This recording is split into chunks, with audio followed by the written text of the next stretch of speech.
예, 이제 시간이 되었습니다. 같이 기도하심으로 밴쿠버 예수 산길교회 예배를 시작하겠습니다.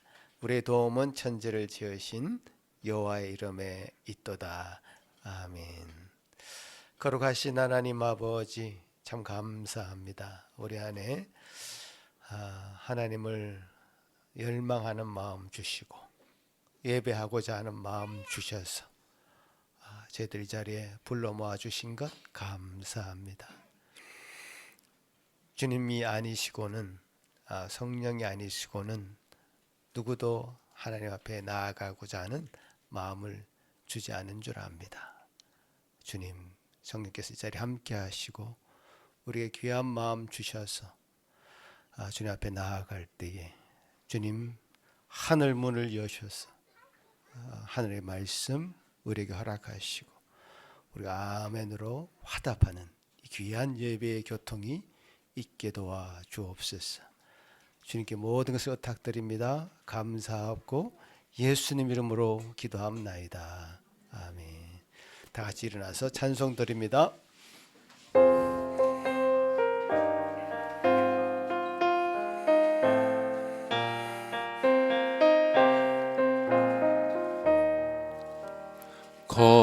거룩하신 주 하나님 모든 영광 받으소서. 주의 자녀 함께 모여 경배 찬송 드립니다. 전능하사 천지 만물 창조하신 하나님 찬양하며 드리오니 우리의 예배 받으소서. 자비하신 주 하나님 모든 영광 받으소서. 죄와 허물 용서하신 크신 사랑 고마워라. 상한 심령 품어주사 기쁨 주신 하나님 감사하며 드리오니 우리의 예배 받으소서. 은혜로우신 주 하나님 모든 영광 받으소서. 불기둥과 구름기둥 인도하심 놀라워라. 근심 걱정 슬픔에도 함께 하신 하나님 마음 모아 드리오니 우리의 예배 받으소서. 아멘. 사도신경으로 우리의 신앙을 고백합니다.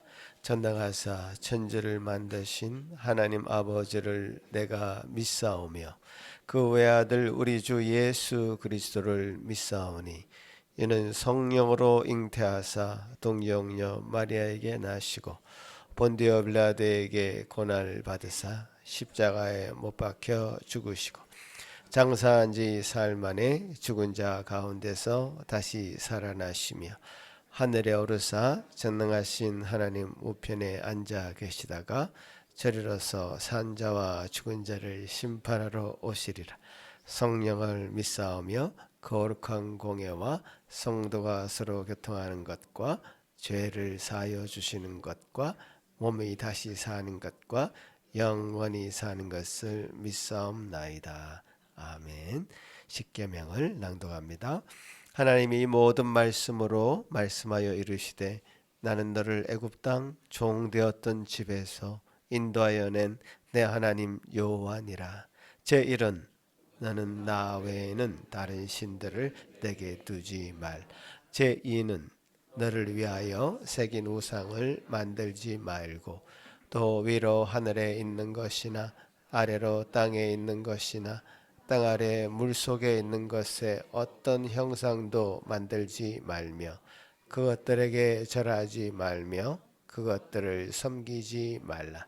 제3은 너는 내 하나님 여호와의 이름을 망령되게 부르지 말라. 제4는 안식일을 기억하여 거룩하게 지키라. 제5는 내 부모를 공경하라. 제6은 살인하지 말라. 제7은 간음하지 말라. 제8은 도둑질하지 말라. 제9는 내 이웃에 대하여 거짓 증거하지 말라. 제10은 내 이웃의 집을 탐내지 말라. 자리에 앉으셔서 주님 앞에 회개하는 마음으로 찬송 드립니다.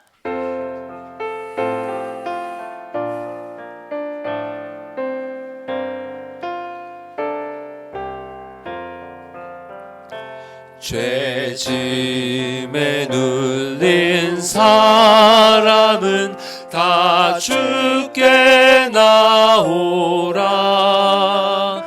주 말씀 의지할 때에 곧 평안 얻으리. 의지하세 의지하세 주 의지하세. 구하시네 구하시네 곧 구하시네. 참 구원 주신 주께서 보혈을 흘렸네. 눈같이 희게 할 때에 온몸을 잠그세.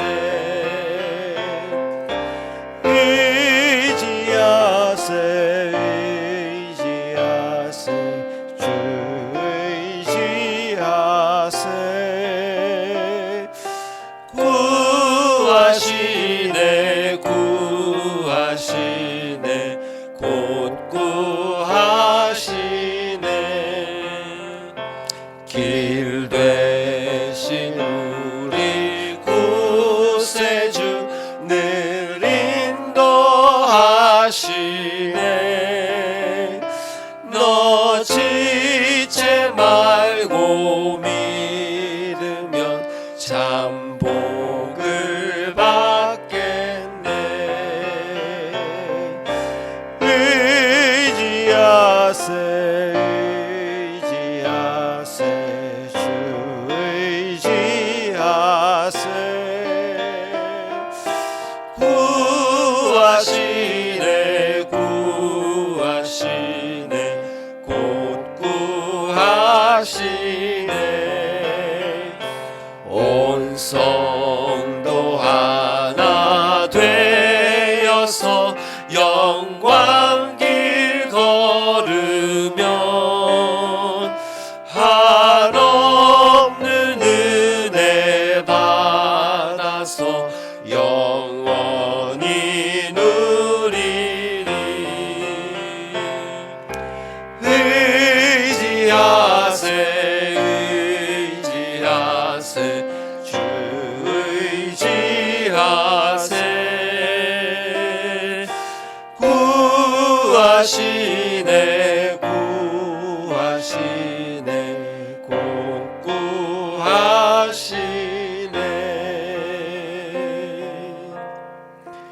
우리 주님은 우리 모든 죄의 소리를 해방해서 참 자유를 허락하십니다. 그 주시기를 원하십니다. 그 주님의 놀라운 은혜를 사모하면서 모든 얽매인 것에서 사슬을 풀듯이 다 푸시는 놀라운 회개의 은총이 사죄의 은총이 여러분에게 있기를 간절히 바랍니다. 같이 한번 기도합니다. 하나님 아버지 감사합니다. 주님께서 우리에게 주신 은혜를 새롭게 하시고 깨닫게 하시고 세상을 놀라운 그 교회를 통해서 얽매인 것에서 풀어진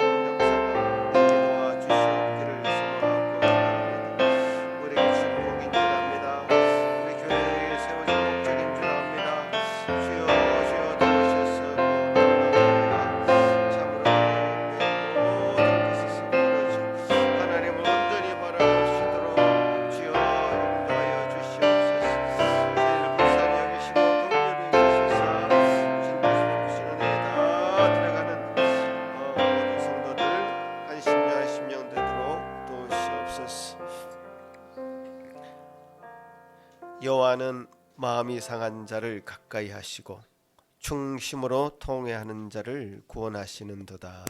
아멘. 하늘에 계신 우리 아버지여, 이름이 거룩히 여김을 받으시오며 나라가 임하옵시며 뜻이 하늘에서 이룬 것 같이 땅에서도 이루어지이다. 오늘 우리에게 일용할 양식을 주시옵고 우리가 우리에게 죄 지은 자를 사하여 준 것 같이 우리 죄를 사하여 주시옵고 우리를 시험에 들게 하지 마시옵고 다만 악에서 구하시옵소서. 나라와 권세와 영광의 아버지께 영원히 있사옵나이다. 아멘. 찬송드립니다.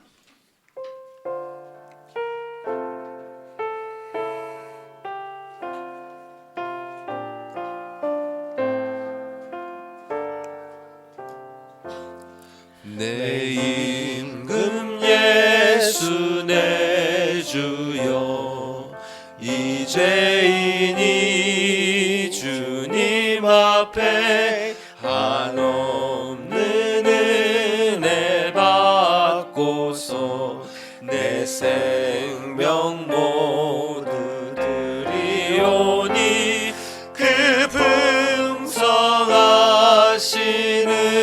종을 주 내게 내려주소서. 내 임금 예수 내 주여, 내 허물을 덮으시고 주 십자가에 흘리신 그 피를 믿는 마음 보사 내 중한 죄를 사하여 참 평안한 맘 주소서. 내 임금 예수 내 주여, 주 은혜에 감격하여 한없는 감사 찬송을 내 주님 앞에 드리오며 내 마음과 정성 다하여 늘 기뻐하며 살리라. 내 임금 예수 내 주여, 이 마음과 이 천한 몸 그 보배 피로 값주고 주 친히 사신 것이오니 나 이제 사나 죽으나 주 뜻만 따라 살리라. 시편 교독하시겠습니다. 여호와여 일어나옵소서. 하나님이여 손을 드옵소서. 가난한 자들을 잊지 마옵소서.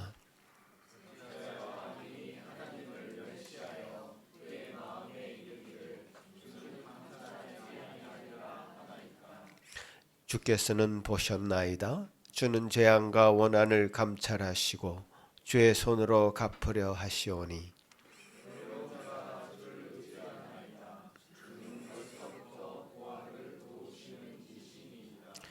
악인의 팔을 꺾으소서. 악한 자의 악을 더 이상 찾아낼 수 없을 때까지 찾으소서.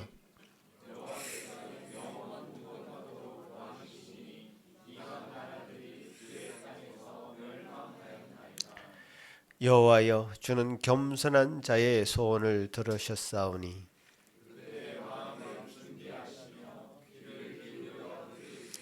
고아와 압제당하는 자를 위하여 심판하사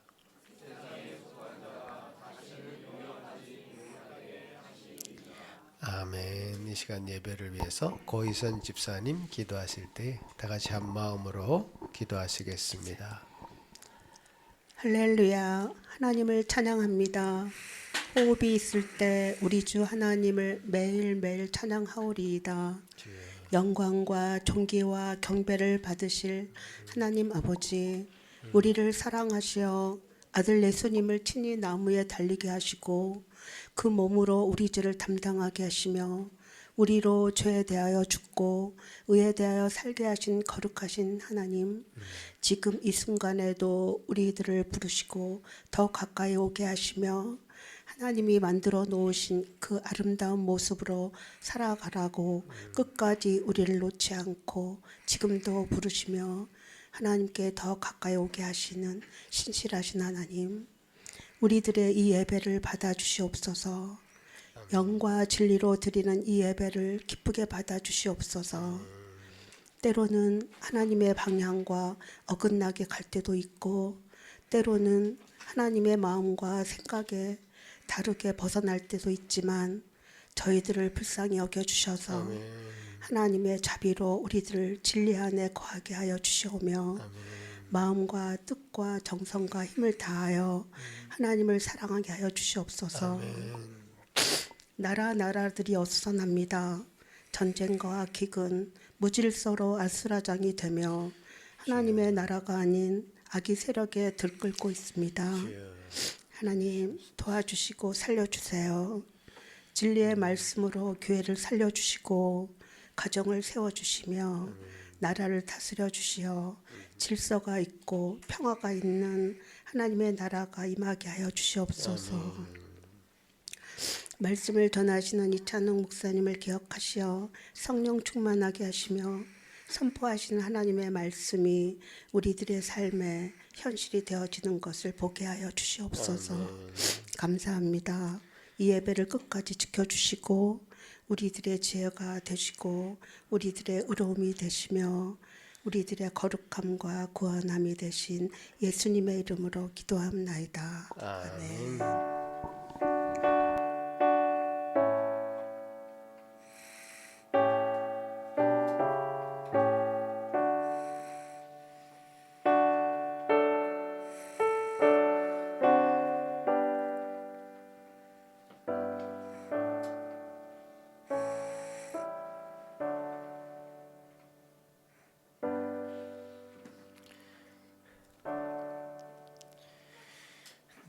네, 오늘 우리에게 허락하신 하나님의 말씀은 민수기 5장 23절에서 28장까지입니다. 영어가 편하신 분들은 눈으로 영어로 따라와 주시고요. 제가 한 절 한 절 봉독에 올리겠습니다. 제사장이 저주의 말을 두루마리에 써서 그 글자를 그 쓴 물에 빨아 넣고 여인으로 그 저주가 되게 하는 쓴 물을 마시게 할지니 그 저주가 되게 하는 물이 그의 속에 들어가서 쓰리라. 제사장이 먼저 그 여인의 손에서 의심의 소재물을 취하여 그 소재물을 여호와 앞에 흔들고 가지고 단으로 가서 그 소재물 중에서 기념으로 한 은금을 취하여 단 위에 소화하고 그 후에 여인에게 그 물을 마실지라. 그 물을 마시운 후에 만일 여인이 몸을 더럽혀서 그 남편에게 범죄하였으면 그 저주가 되게 하는 물이 그의 속에 들어가서 쓰게 되어 그 배가 부으며 그 넓적다리가 떨어지리니 그 여인이 그 백성 중에서 저주거리가 될 것이니라. 그러나 여인이 더럽힌 일이 없고 정결하면 해를 받지 않고 잉태하리라. 아멘. 민수기 우리가 계속 읽어가고 있는 중에 한 대목입니다. 여러분 생소하신 분도 있을 것 같은데 오늘 목사님 말씀을 통해서 확실하게 이 말씀을 여러분 것으로 삼으시면 좋겠습니다. 목사님 나오셔서 저주가 되게 하는 썬물과 하나님의 열심의 제목으로 말씀 전하시겠습니다.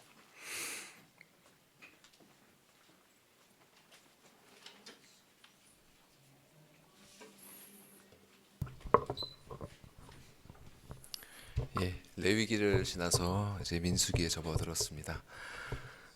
민수기 초반에 하나님께서는 이스라엘의 인구를 조사하게 하셨죠. 이 인구를 조사하는 이 말씀들을 우리가 개인적인 관점에서 보면 왜 이 시대를 사는 우리와 아무런 관계없는 이야기 아닌가 이렇게 생각이 됩니다. 왜 사람 숫자를 세는 이런 얘기를 성경에 포함시켜 놨을까? 이런 말씀이 나의 구원과 무슨 상관이 있나?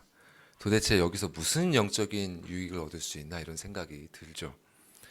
하지만 성경은 개인의 구원만을 위한 책은 아닙니다.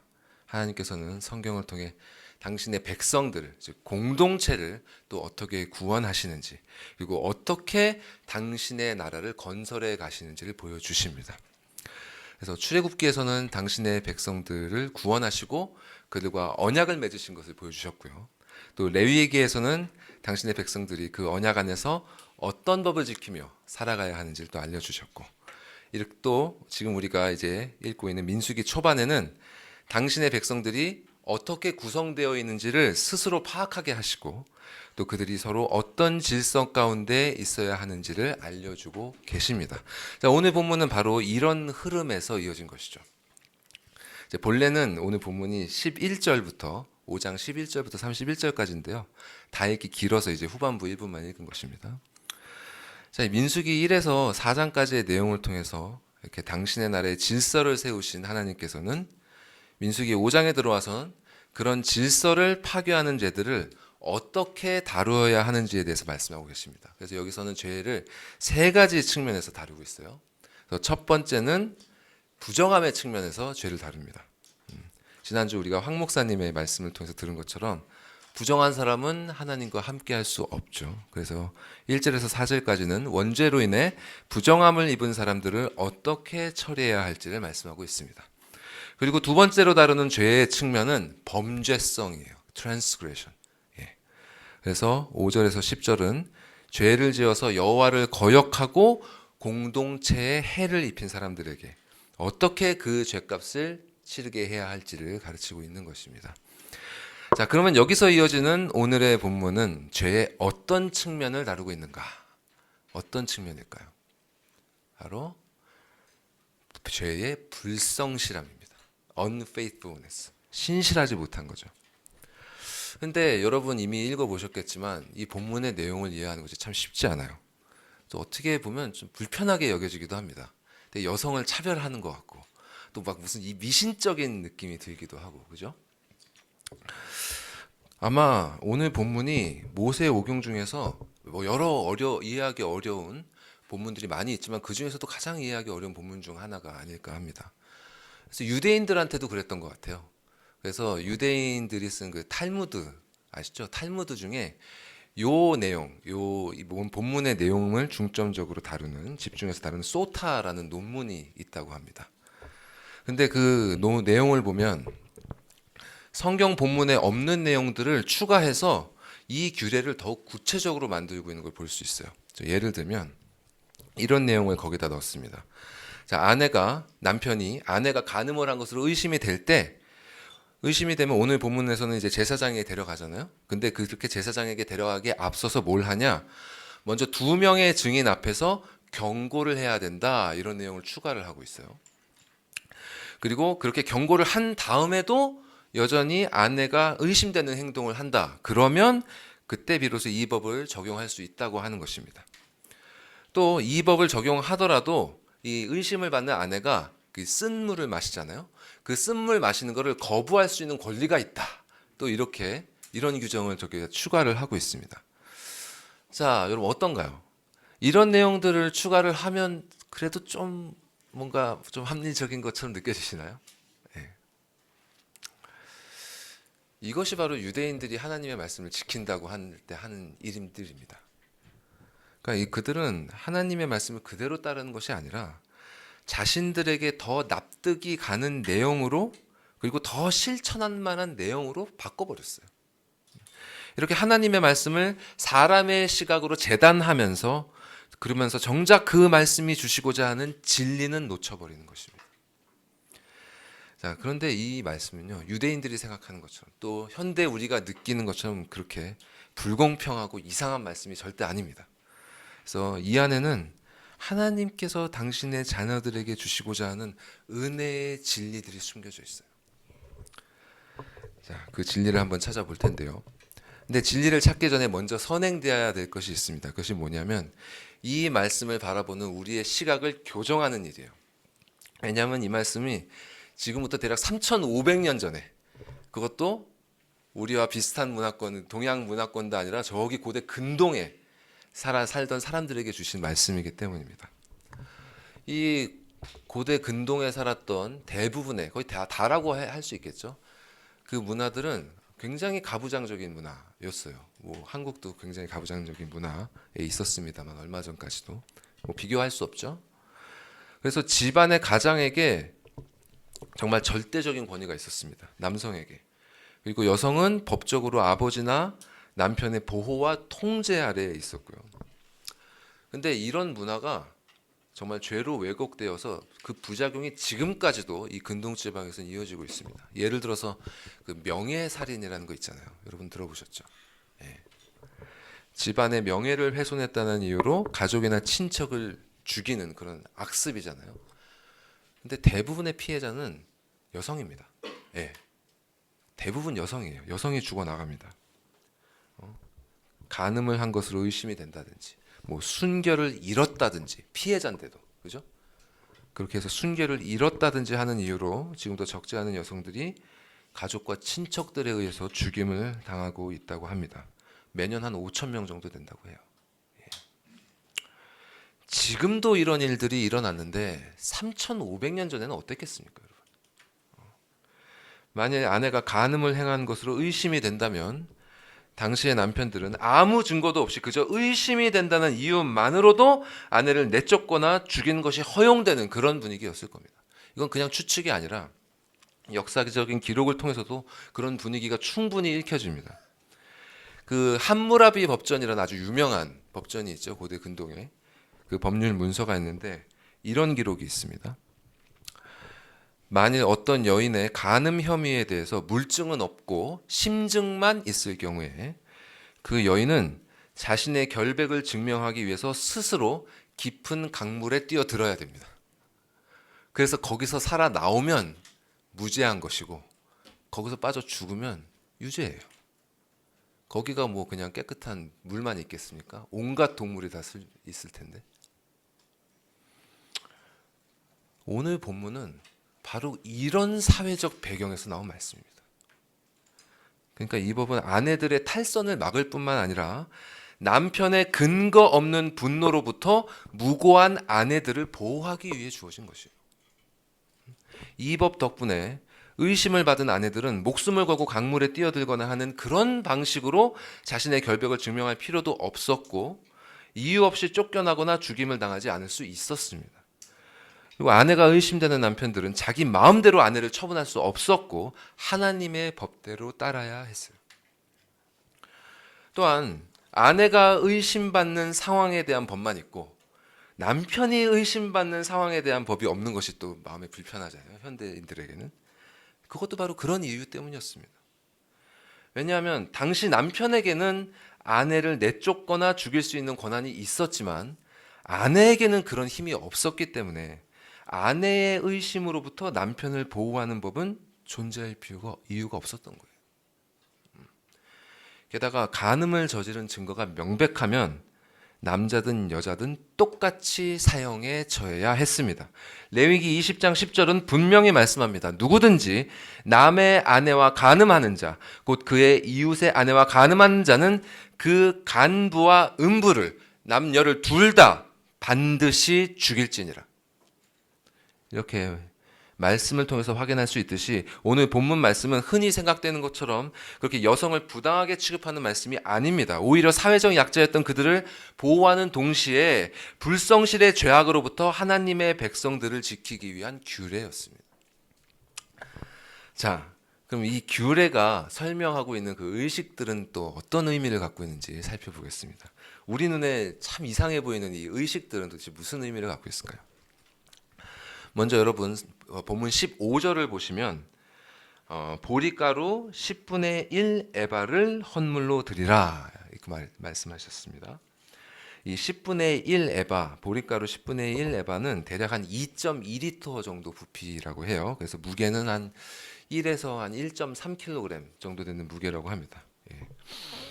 그리고 근데 이렇게 곡물을 드리는 제사를 소제라고 하는데요. 여러분 기억나신지 모르겠는데 우리가 레위기 읽기 전에 영상 봤었죠? 그 영상에 소제를 뭐라고 설명했는지 기억나십니까? 소제는 왕이신 하나님의 주권을 인정한다는 의미를 갖고 있습니다. 주께서 우리에게 주신 그 곡물로 우리의 생명이 유지되고 있는 것처럼 주님의 주권에 우리의 모든 것이 달려있음을 인정하고 그 은혜에 감사한다는 뜻이 소제에 담겨 있어요. 이렇게 하나님의 주권을 인정하고 감사하는 일에는 이제 기쁨이 따르게 마련이죠. 그래서 원래 소제는 고운 밀가루에다가 기름과 유향을 믹스해서 섞어서 드리게 되어 있습니다. 그래서 그것을 드리면 하나님께 향기로운 냄새가 된다. 이렇게 성경은 표현하고 있어요. 그런데 오늘 이 규례에서 바치는 소제는 고운 밀가루가 아니죠. 고운 밀가루가 아니라 값싸고 거친 보리가루였습니다. 그리고 향기로운 냄새가 나게 하는 기름과 유향도 섞지 않았어요. 이렇게 아내를 의심하는 일은 하나님 앞에서 결국 기쁜 일이 될 수 없는 것입니다. 이렇게 남편은 의심의 소재를 하나님께 바쳐서 아내에 대한 판단을 그분의 주권에 맡겨야 했습니다. 자신은 아내의 은밀한 일에 대해서 확실히 알지 못하지만 하나님께서는 사람의 마음의 비밀을 아시기 때문에 선하시고 전지하신 그분의 판단에 의지해야 하는 것입니다. 자, 이렇게 남편이 아내를 여호와의 판단에 맡기면 제사장은 의식에 사용할 물을 준비해야 됐어요. 그래서 이제 토기에 거룩한 물을 담는다 이렇게 말씀하고 있는데 이 물은 무슨 물이냐면 그 성막에 보시면 그 물두멍이라고 있거든요. 그 물두멍에 담긴 물이 바로 여기에 쓰는 거룩한 물입니다. 이게 제사장이 그 성막에 제사를 드리러 또 하나님의 일을 하기 전에 항상 자신을 정결하게 하기 위해서 이 물을 사용을 했거든요. 그래서 이 물은 죄의 더러운 것들을 씻어내고 사람을 거룩하게 구별하는 그런 하나님의 능력을 상징합니다. 자, 근데 이 물에다가 성막 바닥에 티끌을 넣는다 그랬어요. 티끌을. 이 티끌이라고 번역된 단어가 우리가 이미 읽어본 단어입니다. 창세기 3장 14절에 보면 이 단어를 흙이라고 번역을 해요. 창세기 3장 14절에 무슨 말씀이 있냐면 여호와께 반역한 뱀이 하나님께 저주를 받아서 흙을 먹게 된다는 말씀이 있죠. 거기에서 그 흙이 바로 이 티끌입니다. 그러니까 이 티끌은 하나님께 정죄를 받는 상태임을 나타내는 것이죠. 하나님의 정죄를 받는 그 뱀이 티끌을 먹는 처지가 된 것처럼 사람도 티끌에다가 땀을 흘려야 거기에서 난 것을 먹을 수 있는 처지가 된 것입니다. 이렇게 티끌은 하나님의 심판을 나타냅니다. 근데 여기에서 그치지 않고 이 물에다가 양피지 두루마리에 쓴 저주의 말을 빨아 넣는다 그랬어요. 씻어서 넣는단 말이에요. 그 글씨를 씻어서 넣는다. 그때의 잉크는 이렇게 지금처럼 이렇게 딱 이렇게 스며들어 버리는 것이 아니라 이게 얹어지는 형태였다고 합니다. 그래서 이렇게 씻겨 내려갔어요. 자, 그 저주의 내용은 이렇죠. 네가 잘못한 일이 없으면 해를 받지 않겠지만 만일 남편을 속이고 간음의 죄를 범했다면 하나님께서 내 넓적다리가 마르고 이제 우리가 개역 한글에서는 넓적다리가 떨어진다 이렇게 표현됐죠. 개정에서는 마르고 이렇게 되어 있습니다. 내 넓적다리가 마르고 내 배가 부어서 너의 백성들 중에 네가 저주거리와 맹세거리가 되게 하실 것이다. 자, 여기서 이 넓적다리가 마른다는 표현은 그러니까 생식기관, 그러니까 아기를 가지는 기관이 손상이 돼서 더 이상 아기를 낳을 수 없게 되는 상태가 된다는 뜻입니다.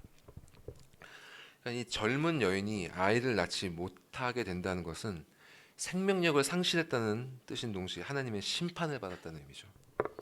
그리고 이 배가 부풀어 오른다는 표현은 어떤 질병에 대한 표현만이 아니라 이 사람 속에 숨겨져 있던 죄의 부패함이 표면으로 드러난다는 뜻이 있어요.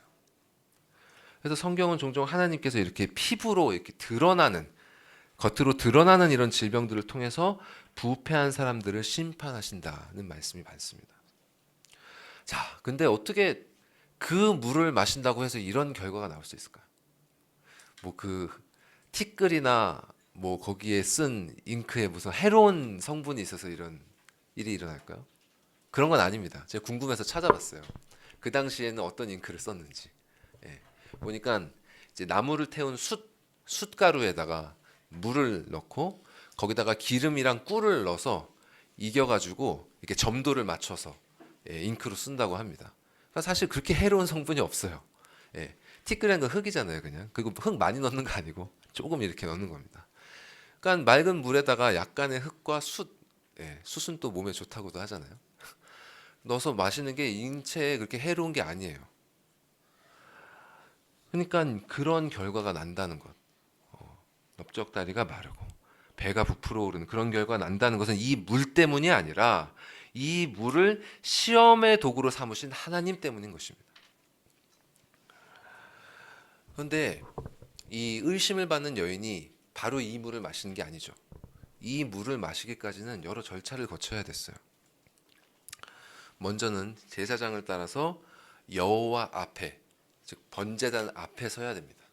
자, 번제단은 불이 항상 타고 있죠. 하나님의 임재, 하나님의 심판을 상징하는 불이 항상 타고 있습니다. 여인은 먼저 그 앞에 서야 됩니다. 그리고 그 앞에서 여인은 자신의 머리를 풀어야 된다 그랬어요. 머리를 푼다는 건 무슨 뜻이냐? 주님 앞에 자신의 겸손히 낮추고 자신의 부정함과 수치스러움을 숨기지 않겠다는 뜻입니다. 자신을 솔직히 오픈하겠다는 뜻입니다. 그렇게 머리를 풀고 서 있는 여인의 손에다가 제사장은 여호와께 바칠 소제를 담은 그 그릇을 올려놓습니다. 이 불타는 하나님의 임재 앞에서 여인은 거친 보리가루라는 이런 보잘것없는 재물을 들고 서 있어야 했습니다. 그리고 제사장이 그 중에 한 움큼을 취해서 번제단에 불사르는 것을 지켜봐야 했죠. 만일 자신에게 죄가 없다면 아무 일도 일어나지 않겠지만 죄가 있다면 저렇게 불타버리는 보리가루처럼 하나님의 진노를 면치 못하게 될 것입니다. 간음을 범하지 않은 떳떳한 여인이라면 두려울 게 없겠지만 죄를 지은 여인이라면 불안함과 두려움을 감추기 어려울 것입니다. 그리고 자신이 지은 죄의 기억으로 인해서 양심의 가책을 받을 것입니다. 그래서 성경은 이 소재를 가리켜서 죄악을 기억나게 하는 기억의 소재라 그렇게 말씀하셨습니다. 자, 그런데 만일 이때 이 양심의 가책을 못 이겨서 여인이 자신의 죄를 인정하면 어떡할까요? 유대인들의 기록에 따르면 이렇게 의식이 마치기 전에 죄를 고백한 여인은 남편에게 이혼을 당하고 받았던 지참금을 몰수당했다고 합니다. 그러니까 죽임을 당하지는 않았다는 뜻이에요. 죽이지는 않았답니다.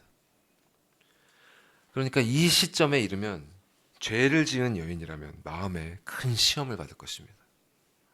여기서 내 죄를 고백하고 죽임을 면할 것인가? 아니면 끝까지 숨겨서 하나님의 심판이 진실로 일어나는지 아닌지를 볼 것인가?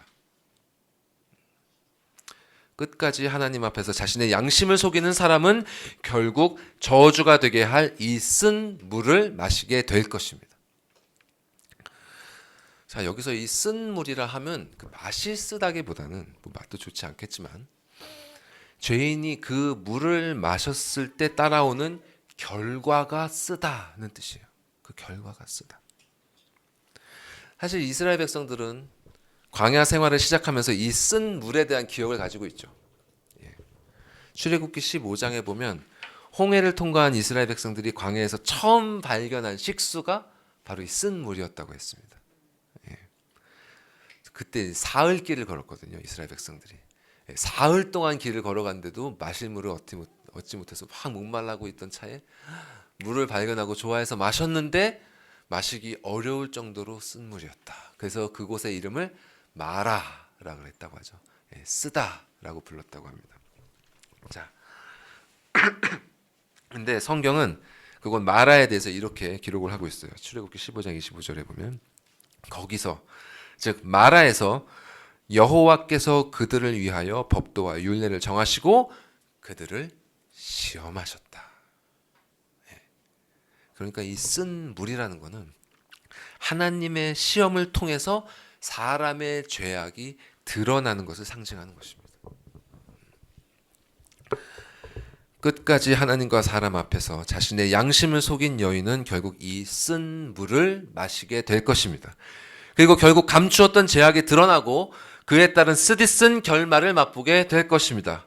그러나 남편에게 신실하여 죄가 없고 정결한 여인은 쓴 물의 해를 받지 않고 임신하게 되는 축복을 누릴 것입니다. 이렇게 오늘 본문은 전지하신 하나님 앞에 숨겨질 것이 없고 또 그분께서 모든 것을 공의롭게 심판하실 것을 말씀하고 있어요. 또 그분 앞에서 남편과 아내는 서로에게 신실해야 하고 또 자신들을 은혜롭게 인도하시는 그분께 모든 영광을 돌려야 하는 것입니다.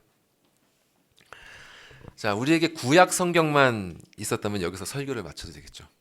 예. 하지만 하나님께서는 우리에게 예수 그리스도를 보내주시고 신약 성경을 계시해 주셨습니다. 이렇게 신구약 전체 성경의 빛 아래에서 오늘 본문은 더욱더 풍성한 진리를 우리에게 가르쳐주고 있어요. 자, 그 의미를 살펴보겠습니다. 자, 먼저는 우리는 이 말씀 앞에서 이 말씀이 부부의 그 관계에 대한 말씀을 기억을 해야 돼요. 이 성경에서는 하나님께서 언약 백성과 맺으신 그 관계를 부부관계, 부부의 관계에 빗대서 설명을 많이 하고 있죠. 자, 말씀 보여주실까요? 함께 이사야 말씀 같이 읽겠습니다. 시작. 이는 너를 지으신 이가 내 남편이시라. 그의 이름은 만군의 여호와이시며 내 구속자는 이스라엘의 거룩한 이시라. 그는 온 땅의 하나님이라 일컬음을 받으실 것이라. 여호와께서 너를 부르시되 마치 버림을 받아 마음에 근심하는 아내 곧 어릴 때 아내가 되었다가 버림을 받은 자에게 함과 같이 하실 것임이라. 내 하나님께서 말씀하셨느니라. 자, 우리를 지신 창조주 하나님께서는 다시 우리의 남편이 되어 주셨습니다. 아담의 범죄 이후 하나님과의 관계가 끊어진 사람은 마침 버림을 받아 마음에 근심하는 그런 아내처럼 되었죠. 그러나 하나님께서는 다시 우리를 불러 그분의 아내가 되게 해 주실 것입니다. 그래서 사도 바울은 에베소서에서 이 관계를 그리스도와 교회의 관계로 설명을 해요. 에베소서 말씀에서 보시는 것처럼 이렇게 하나님께서 사람과 맺으신 언약의 관계는 마치 부부가 맺은 관계와 같은 것입니다. 그런데 아내가 탈선해서 남편의 신의를 저버리고 다른 남자와 동침한 것처럼 이스라엘은 하나님과의 언약을 저버리고 우상을 숭배하는 영적 간음의 죄를 저지르고 말았습니다. 그래서 하나님께서는 이스라엘을 행음한 아내에 빗대어서 이렇게 말씀하셨습니다. 말씀 보여주시죠. 제가 읽겠습니다. 내게 배역한 이스라엘이 간음을 행하였으므로 내가 그를 내쫓고 그에게 이혼서까지 주었으되 그의 반역한 자매 유다가 두려워하지 아니하고 자기도 가서 행음함을 내가 보았노라. 그가 돌과 나무와 더불어 행음함을 가볍게 여기고 행음하여 이 땅을 더럽혔거늘 이 모든 일에 있어도 그의 반역한 자매 유다가 진심으로 내게 돌아오지 아니하고 거짓으로 할 뿐이니라. 여호와의 말씀이니라. 솔로몬 이후에 이스라엘은 북이스라엘과 남유다로 갈라졌습니다. 그리고 북이스라엘은 극심한 우상 숭배죄에 빠져서 하나님과의 관계가 끊어져 버리고 말았죠. 이혼 증서를 받았습니다. 그런데 남유다는 이를 교훈으로 삼아서 두려워하기는커녕 도리어 하나님과 끊어진 그 이스라엘을 쫓아서 행음의 길을 따라가 버렸습니다. 그 결과 찬란했던 솔로몬의 이스라엘은 처참하게 멸망하고 말았습니다. 이것이 이 일이 기록된 것은 그냥 역사의 기록이 아니라 바로 우리를 위해 기록된 것입니다. 영적인 간음은 고대 이스라엘만 저질렀던 죄악이 아님을 우리는 인식해야 합니다. 정신 차리고 깨어서 우리는 스스로에게 질문해야 됩니다. 나에게 자유가 주어졌을 때 무엇을 하길 즐거워하는가? 아무도 보지 않는 곳에서 나는 무엇을 하는가? 내 마음속에 품고 은밀히 즐기는 그것은 무엇인가? 내 마음의 주인은 도대체 누구인가? 생각해 보십시오. 이 질문들에 여러분의 양심은 무엇라 답하고 있습니까? 여러분의 마음에 품고 있는 것은 무엇입니까? 남편 대신 그리스도십니까? 아니면 다른 어떤 것입니까? 혹 그리스도와 함께 다른 무언가를 한쪽 구석에 슬며시 품고 있지 않습니까? 그것이 무엇인지는 저도 모르고 여러분의 가족도 모릅니다. 오늘 민수기 본문에서 남편이 아내의 간음에 대해서 확실히 알지 못했던 것처럼 사람은 알지 못해요. 사람은 모릅니다. 그러나 오직 한 분 하나님은 아십니다. 성령께서 신자의 양심에 떠올려 주신 바로 그것이 우리가 그리스도의 목전에서 간음을 저지르고 있는 그 대상입니다. 여러분, 만일 배우자가 간음을 저질렀다는 사실을 알게 된다면 어떤 마음일 것 같으세요? 만약 배우자를 사랑하는 마음이 다 사라져 버렸다면 사실 별 느낌 없을 겁니다. 뭐 법적으로나 배우자지 뭐 사실 아무 관계도 아니지 않습니까? 뭐 아무 상관도 없겠죠. 하지만 진실로 배우자를 사랑하는 마음이 있다면 정말 상상하기도 싫은 끔찍한 고통이 엄습하지 않겠습니까? 사랑하면 할수록 그 괴로움은 더할 것입니다. 그것이 바로 하나님께서 우리에 대하여 품으신 마음입니다. 기회만 되면 영적인 간음을 저질러 버리는 우리를 하나님께서는 이루 헤아릴 수 없는 그런 마음으로 지켜보십니다. 오늘 본문은 그 마음을 의심이라고 말씀하고 있는데요. 이를 영어 성경들은 The Spirit of Jealousy, 질투의 영이라고 번역하고 있습니다. 십계명에서도 말씀하신 것처럼 하나님은 질투하시는 하나님이십니다. 이러한 하나님의 질투에 대해서 스가랴서에서는 이렇게 말씀하고 있어요. 보여주시죠. 만군의 여호와가 이같이 말하노라. 내가 시온을 위하여 크게 질투하며 그를 위하여 크게 분노함으로 질투하노라. 이 말씀을 새 한글 성경에서는 이렇게 번역합니다. 전능하신 여호와께서 이렇게 말씀하셨습니다. 내가 엄청난 열정을 품고 시온을 위해 열정을 쏟는다. 엄청난 노여움을 품고 시온을 위해 열정을 쏟는다. 이렇게 질투라고 번역된 원어 키나라는 단어는 또한 열심, 열정이라는 의미도 갖고 있습니다. 우리를 향해서 하나님께서는 열정을 갖고 계십니다. 그렇기 때문에 하나님께서는 당신을 외면하고 다른 것을 쫓아가는 우리에게 질투하십니다. 그 열정에서 나오는 질투 때문에 하나님은 우리의 영혼을 당신께 돌이키기 위한 열심을 행하시는 것입니다. 하나님께서는 이러한 당신의 열심을 당신께서 세우신 사역자들을 통해 나타내셨어요. 예를 들어서 우리가 앞으로 읽겠지만 민수기 25장에 보면 하나님께서는 아론의 손자 비느하스를 통해서 이스라엘을 향한 당신의 열정을 나타내셨습니다. 그때 이스라엘은 이제 가나안 땅에 상당히 가까워졌어요. 시딤이라는 곳에 이르렀는데 거기서 그들이 모압 여인들과 음행하면서 이방 신들에게 절하는 우상 숭배를 하게 됐습니다. 그래서 하나님께서는 이스라엘에게 진노하셔서 그들 사이에 전염병이 돌게 하셨고요. 그로 인해서 많은 사람들이 죽게 되었습니다. 근데 그 지경이 되었음에도 불구하고 여전히 이방 여인과 음행을 저지르는 사람이 있었어요. 그래서 비느하스가 그 사람을 보고 그를 쫓아가서 창으로 그 여인과 함께 두 사람을 찔러 죽였습니다. 그 일로 인해서 하나님께서 내리셨던 전염병의 재앙이 그쳤고 하나님께서는 비느하스의 행동에 대해서 이렇게 말씀하셨습니다. 제사장 아론의 손자 엘르아살의 아들 비느하스가 내 질투심으로 질투하여 이스라엘 자손 중에서 내 노를 돌이켜서 내 질투심으로 그들을 소멸하지 않게 하였도다.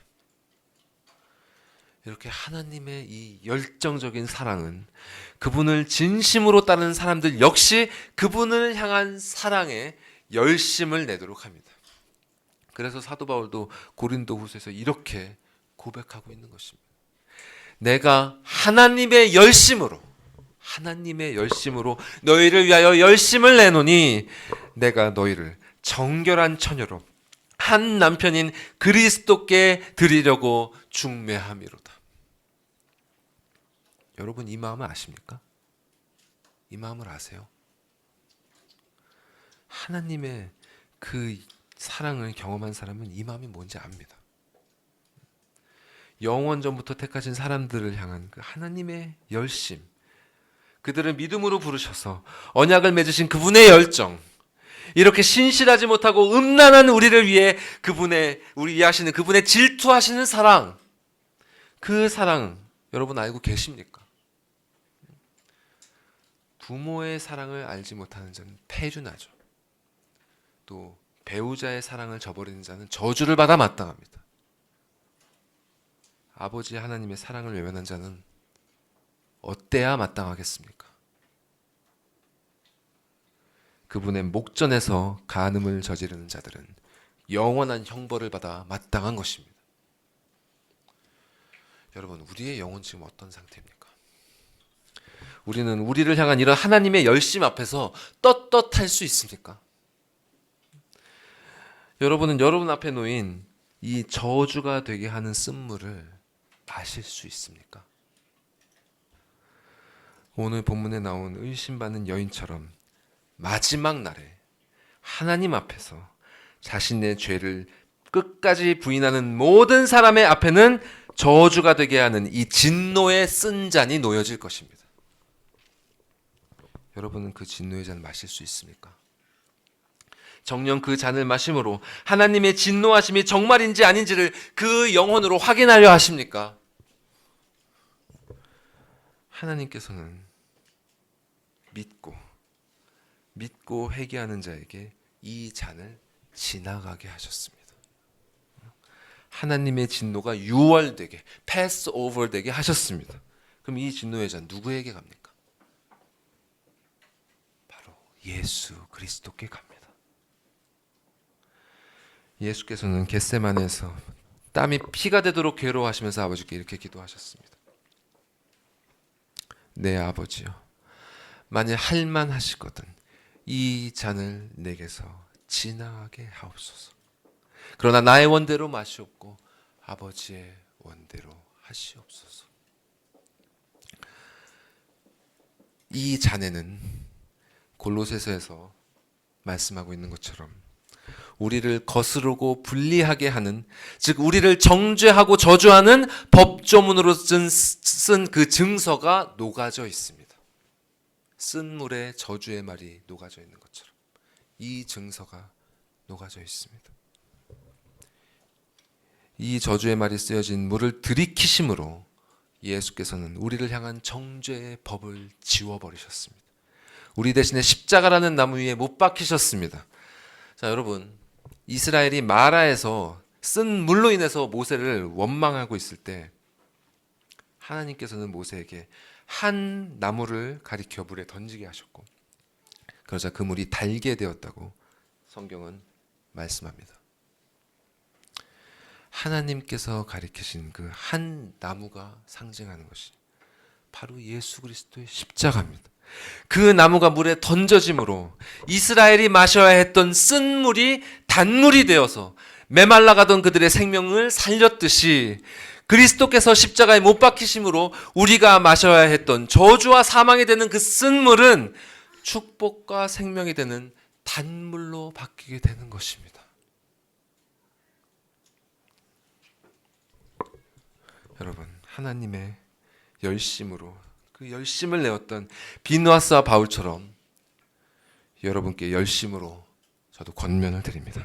아버지 앞에 나아오십시오. 아버지 앞에 헝클어지고 망가진 그 모습 그대로 나오시기 바랍니다. 머리를 풀어 헤치시고 거친 보릿가루와 같은 그런 보잘것없는 그 삶을 가지고 그분 앞에 나아오십시오. 그리고 그분의 전능하신 주권을 인정하시기 바랍니다. 그리고 그리스도를 통해 보여주신 아버지의 크신 은혜를 의지해서 여러분의 모든 죄를 낱낱이 아뢰시기 바랍니다. 성령께서 양심을 통해 알려주신 그대로 하나도 감하거나 더하지 마시고 여러분이 그분 앞에 저지른 모든 일들을 그분께 고하십시오. 그리스도보다 더 사랑했던 것, 아버지보다 더 즐거워했던 것, 주님의 영광보다 더 소중히 여겼던 그 보잘것없는 것들을 아버지 앞에 내려놓으십시오. 그리고 독생자 그리스도를 주시기까지 여러분을 사랑하신 그 열심 앞에서 우리가 얼마나 신실하지 못하고 얼마나 뻔뻔하고 파렴치하게 그분의 목전에서 영적인 간음을 저질렀는지를 고하시고 가슴을 치며 회개하시기 바랍니다.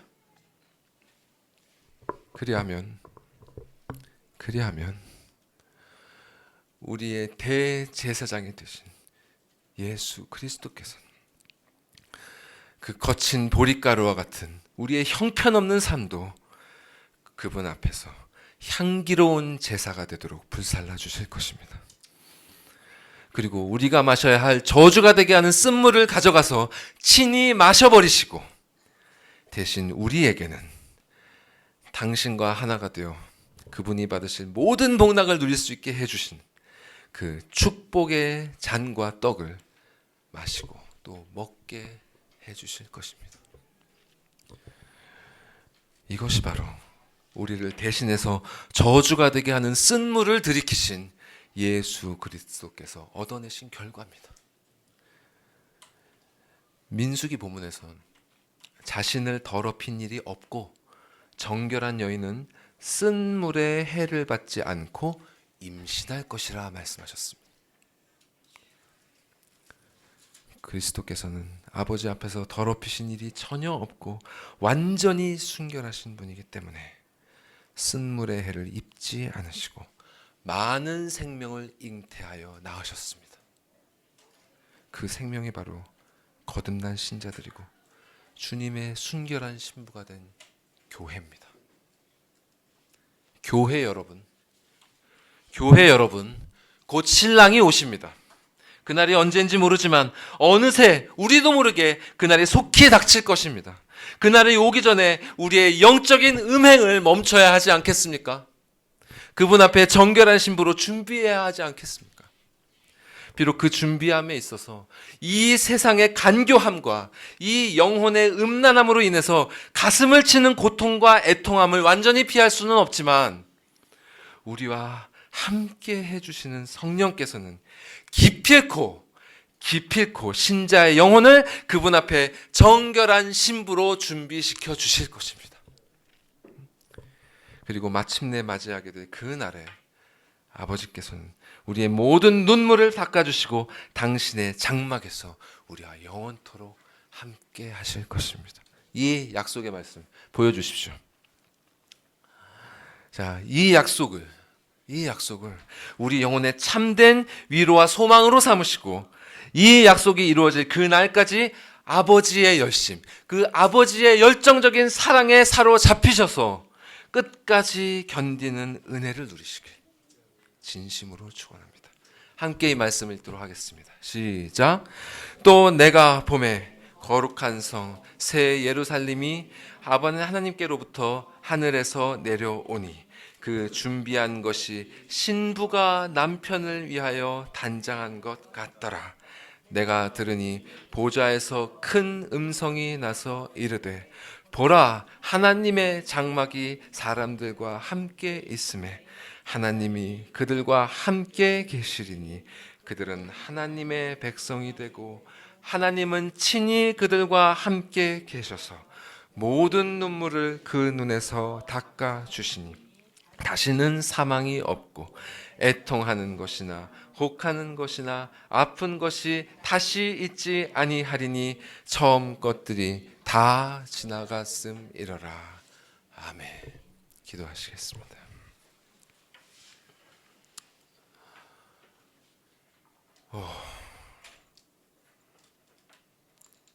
우리의 신랑 되신 주여, 주 앞에 우리를 그 열정으로, 그 열심으로 사랑하시는 주 앞에 어찌 우리가 고개를 들고 서 있을 수 있겠나이까. 주여, 우리가 이 정말 거칠고 거친 이 보잘것없는 보릿가루와 같은 삶을 가지고 우리를 가리운 모든 것들을 다 벗어버리고 풀어헤친 머리로 당신 앞에 나갑니다. 우리를 불쌍히 여겨 주시고 긍휼히 여겨 주시옵소서. 주 예수 그리스도, 부디 당신께서 우리를 받아주사 이 삶을 주 앞에 향기로운 제사가 될 수 있도록 하여 주시고, 우리 앞에 놓인 이 저주가 된 쓴물을 주님 취하여 주시고, 당신께서 그 쓴물을 생명이 되는 단물로 바꿔주사 당신의 기업에 참여할 수 있게 하시리라 약속하셨사오니, 주님 그 약속의 말씀을 붙들고 나아갑니다. 주님, 우리를 받아주시고 이 약속에 대한 믿음과 참된 확신을 주시옵고, 이 험한 세상을 사는 동안 다른 것에 흔들리지 아니하고 음행의 죄를 범하지 아니하고 주 앞에 정결한 자로 우리의 몸과 마음을 지켜서 마침내 주께서, 신랑께서 오실 때에 준비가 된 자로서, 기름이 준비가 된 자로서 기쁜 마음으로 당신을 영접할 수 있는 그 복을 이곳에 모인 우리 모두에게 허락하여 주시옵소서. 이 모든 말씀 우리 구주 예수 그리스도의 이름으로 기도드리옵나이다. 아멘.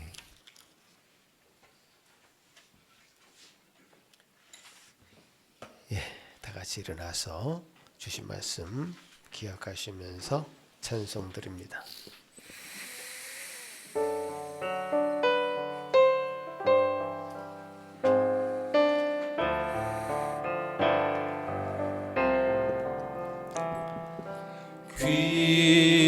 귀하신 주여 날 붙드사 주께로 날마다 더 가까이 저 하늘 나라 나 올라가 구주의 품 안에 늘 안기어 영생의 복 받기 원하오니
세상 속한 그 허영심 또 주한 생각을 다 버리니 정결한 맘 내게 늘 주소서. 이 세상 내가 살 동안에 주께로 날마다 더 가까이 저 배는 천국 나 들어가 한없는 복락을 다 얻도록 풍성한 은혜를 주옵소서.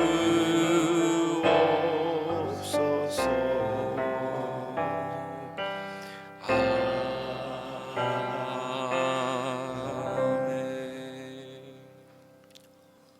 오 하나님 아버지, 오늘도 저희들에게 진리의 말씀을 허락하셨어. 우리를 하나님 앞에 한 걸음 더 나아가게 하신 은혜 참 감사합니다. 말씀을 통해서 우리 자신을 참 적나라하게 보게 하시고, 말씀을 통해서 우리 자신을 아니라 하나님을 더 의지하게 할 수 있는 마음과 믿음 주시니 참 감사합니다. 주여 도우셔서 주님께 주신 은혜로 우리에게 주신 이 마음 우리가 잃어버리지 않도록 주여 모든 악한 마귀의 괴계에서 주님 벗어나게 하시고 주님께 주신 은혜로 한 주간 삶을 살아가게 도와주시옵소서. 주가 우리가 날마다의 삶 속에서 시간마다 분초로마다 주님 앞에 참 주님 앞에 있음을 느끼고 생명이 있음을 느끼는 우리 모든 성도들의 삶 될 수 있도록 도우시옵소서. 아버지 하나님 은혜에 감사하며 드리는 이 모든 예물 가운데도 함께하여 주시고 참 우리 몸을 드리는 마음으로, 우리 마음을 드리는 마음으로, 우리 생명을 드리는 마음으로 드렸사오니 기뻐 받아 주시옵소서. 감사드리옵고 예수님 이름으로 기도합나이다. 아멘. 자리 앉으십시오.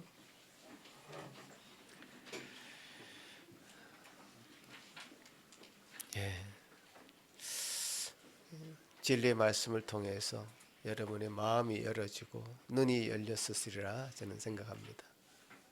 그런 마음 일주일 동안 더 깊이 말씀 은혜 가운데 들어가시는 저와 여러분의 삶이 되기를 바랍니다. 기도하겠습니다.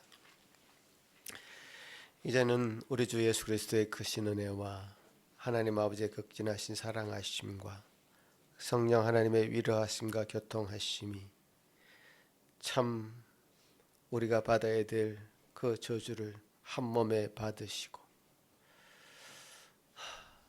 그 놀라운 은혜를 우리에게 부어주시며 참 그리스도께서 우리를